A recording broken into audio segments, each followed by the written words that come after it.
If you enjoy the content, please let me know in the comments, share, subscribe, hit the bell for notification, and as always, continue your prayers. Let's begin.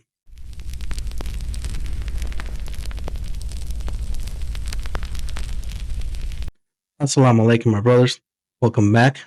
Today we're going to talk about a little bit about, is Muhammad, peace and blessings be upon him, found in the Bible? Well, let's discuss this video from my brother, Dean Response. It shines a little bit of light on this, shall we? Let's begin.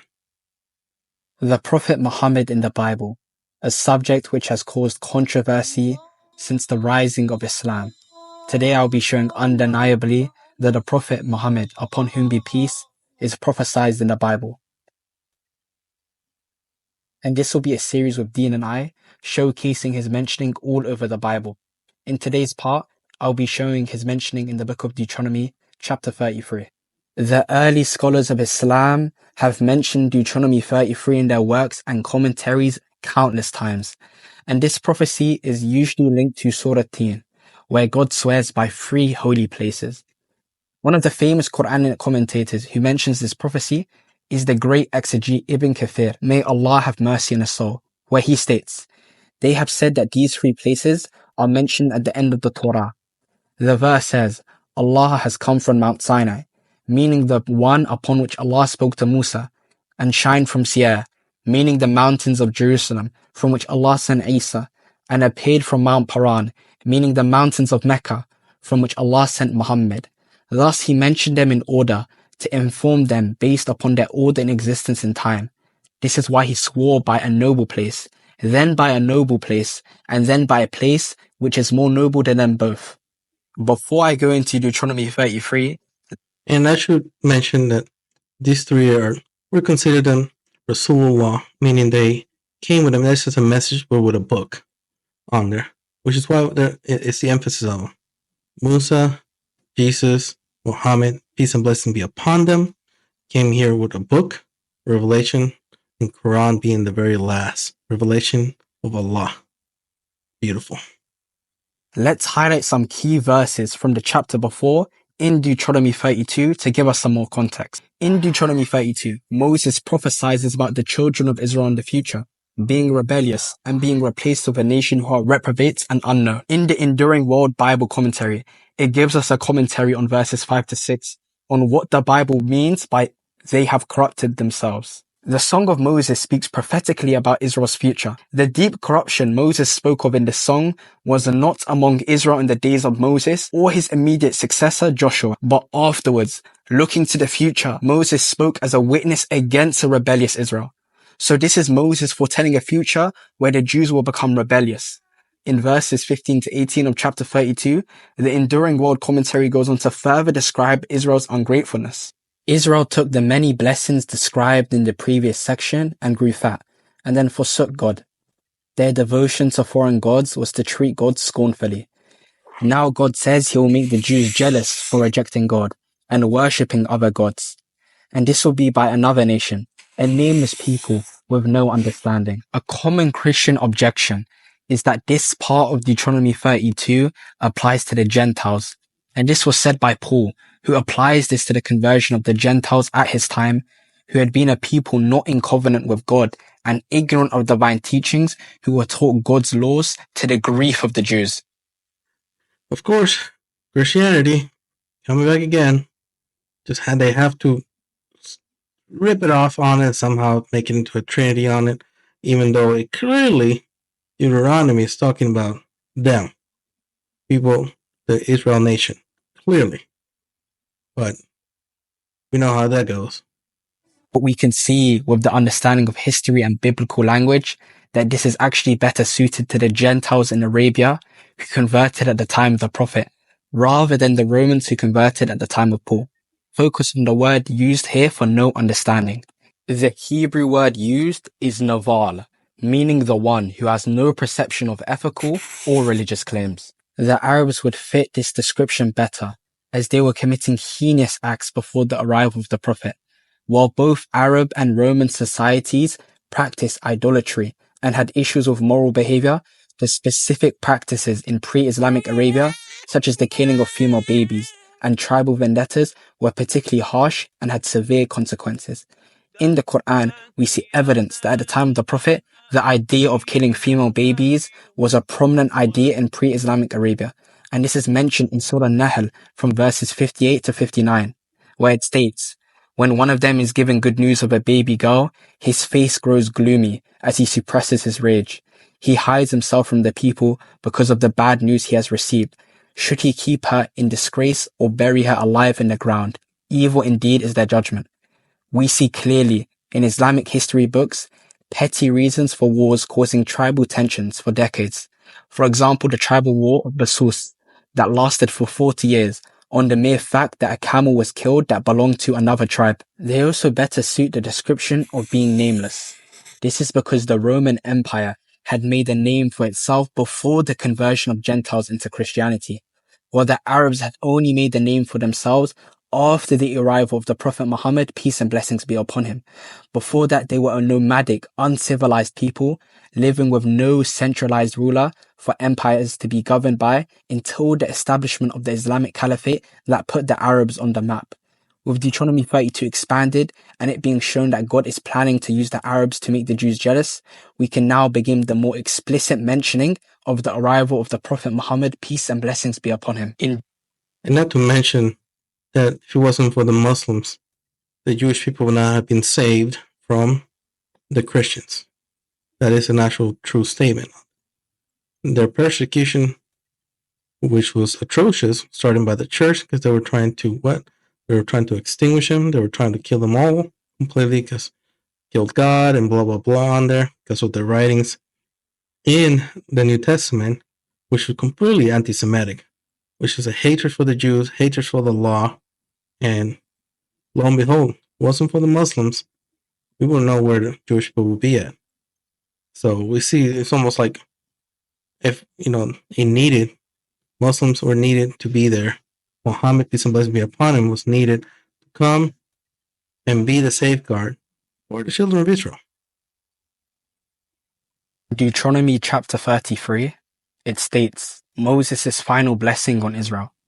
Now this is the blessing with which Moses, the man of God, blessed the children of Israel before his death. And he said, the Lord came from Sinai and dawned on them from Seir, shone forth from Mount Paran, and he came with 10,000 saints. From his right hand came a fiery law for them. God here is prophesying and mentioning the order of prophets in order of chronology. We have Moses from Mount Sinai, Jesus from Seir, and finally, Muhammad, peace and blessings be upon him, from Mount Paran. Now, one may ask, why does it say the Lord has his presence in these places if this is talking about Moses and other prophets? And 10,000 saints. Prophet Muhammad, peace and blessings be upon him. And when he went to Mecca and conquered it, with his army of 10,000. Maybe it's just a coincidence. Who knows? But I don't know. It's a pretty solid coincidence. Well, the answer is how the Bible uses divine agency. Divine agency is the idea that God performs actions through agency, and it isn't God himself directly doing these things, but rather someone on his behalf representing him. This is, for example, used in Exodus 7:17. Thus says the Lord, by this you shall know I am the Lord. Behold, I will strike the waters which are in the river with the rod that is in my hand, and they shall be turned to blood. But only a couple verses later it says, and Moses and Aaron did so. Just as the Lord commanded, he lifted up the rod and struck the water that were in the rivers, in the sight of Pharaoh and in the sight of his servants, and all the water that were in the river were turned to blood. It is crystal clear here that obviously Moses and Aaron did what the Lord commanded, and it was them holding the staff, not God, as it states in Exodus 7:17. So they were doing God's will, and therefore God described himself as the one holding the staff. So the meaning of the verse, the Lord came from Sinai, is that he inspired Moses at Sinai, or that Moses came from Sinai. The same with Jesus from Seir, and the same with Muhammad, peace and blessings be upon him, from Paran. Now, Moses being inspired at Mount Sinai is self-evident to the majority of you. But how about Jesus receiving inspiration in Seir? Seir here pertains to the land of Edom. and this can be applied to the ministry at the period of John the Baptist and Jesus. This is because a few centuries before their arrival, the Edomites had been conquered by the Israelites under the Maccabees, and their country was unified with the Jewish kingdom. They adopted the religion of the Jews and became one entity. This remained the case even under Roman rule. In fact, at the time of Jesus, the ruler King Herod, who famously constructed the temple, was an Edomite. As stated in the Jewish Virtual Library, after the death of King Herod in 4 BCE, Edomia was included with Judea and Samaria. In 6 CE, Edomia became part of the Roman province of Judea. Furthermore, John the Baptist preached in the wilderness of Judea in Matthew chapter 3. The province of Judea at the time of the authors of the New Testament included Edom. And the last geographical location to make a case for is the mentioning of God shining forth from Mount Paran with 10,000s of saints and a fiery law coming with him. First, let's evaluate where Paran is. It's a place where Ishmael settled, as it says in Genesis 21. He settled in the wilderness of Paran. Paran contains deserts and mountains, according to Deuteronomy chapter 33 and Habakkuk chapter 3, as they both mention mountains. The Arabian desert, along with the Hijaz mountains, fits this description perfectly. The Hijaz is a region in the western part of present-day Saudi Arabia, which includes the two Islamic holy cities of Mecca and Medina, in which the Prophet, peace and blessings be upon him, gave his message initially. Sebios, a 7th century Armenian bishop and historian, when describing the Arabian conquest of his time, wrote, "The Arabs came out of the desert of Paran." In Rashi's commentary of Deuteronomy 33 regarding Paran, he says, "From Mount Paran. Why did God then come from Paran? Because he went there and offered the children of Ishmael, who dwelled in Paran, to accept the Torah, but they also did not want to accept it." So Rashi here admits that Paran is talking about the Ishmaelites, who are Arabs. Rashi states here that the Ishmaelites were offered the law, that being the Torah, yet they rejected it. There are detrimental issues with this sort of interpretation, as the text doesn't indicate any rejection at all of these divine appearances in Siyar or Paran.